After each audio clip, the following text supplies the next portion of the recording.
speaking on behalf of Allah subhanahu wa ta'ala, speaking on behalf of the Messenger of Allah sallallahu alayhi wa sallam, is a very, very big responsibility.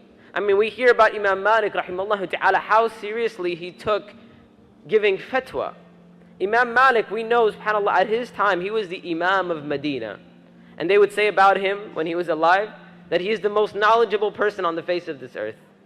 But Imam Malik would say that when somebody would ask me a question, he would say, I would envision myself standing between heaven and hell.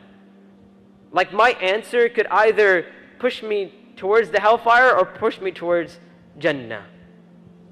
There's many stories narrated about Imam Malik. One of the stories is that a man comes to him all the way from Sham.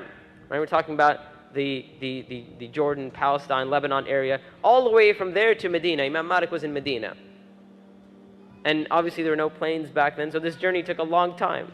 He travels all the way to come see Imam Malik, and he has like a list of questions. So what people would do back in the day is that they would pick a person from their community, and they would, whatever problems they're facing or issues that they're going through, they would write them all down, and they would give them to this individual and say, go to this sheikh or this scholar and go get the answers to this and come back to us. So one or two individuals would take that journey. They would travel to the scholar, and they would get the answers, and they would come back and convey that to the community. And so this man travels all the way from Sham. He comes all the way to Medina. He sits with Imam Malik. And there's different narrations of the story, but it's about 40 questions or so that he asks Imam Malik. And to the majority to over 20 questions, Imam Malik gives an answer. But there's almost half of the questions that Imam Malik says, Allahu A'lam.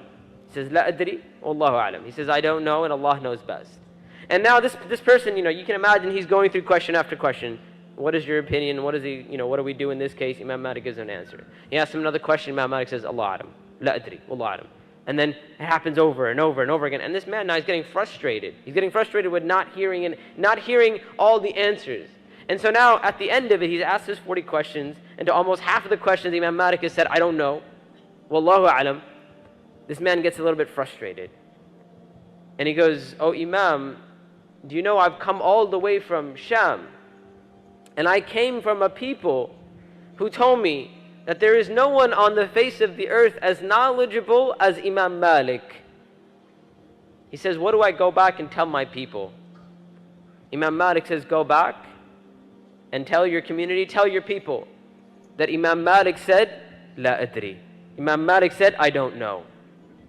And what Imam Malik here is teaching this person and the community is the responsibility of speaking on behalf of Allah subhanahu wa ta'ala. How serious it is. And Imam Malik, one time a man comes to him. He asks him a question, and Imam Malik says, listen, I don't know the answer. Let me consult with some other scholars and give you, and maybe we can come to a conclusion regarding this issue that you've asked me about. And, come back to me tomorrow, or come back to me at a later time. And this man goes and he comes back, and Imam Malik says, listen, I consulted with the other scholars and I don't have an answer for you. And this person says, oh Imam, it's not a big deal, like it's not a big issue. Right? It's just like a little issue, like we just need an answer, like just tell us something, in other words.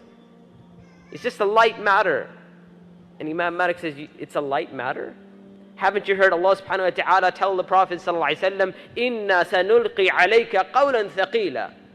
We have sent down upon you a heavy, a weighty word.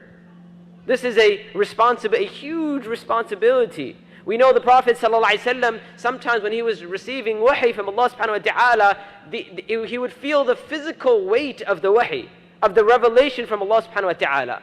To the point where sometimes his camel would sit down out of the weight, the physical weight that the Prophet ﷺ is feeling. And what are the prophets other than inheritors? What are the scholars other than inheritors of the prophets? The Prophet ﷺ said, إِنَّمَا الْعُلَمَاء وَرَثَةُ الْأَنْبِيَاء. The ulama, the scholars, they are the inheritors of the prophets, meaning that's what the prophets don't, the prophets don't leave behind dirham nor dinar. They don't leave behind wealth. They leave behind knowledge.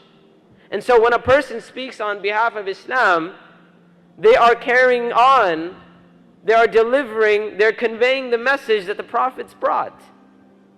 And that is why it is important to feel that responsibility when that fatwa is being conveyed.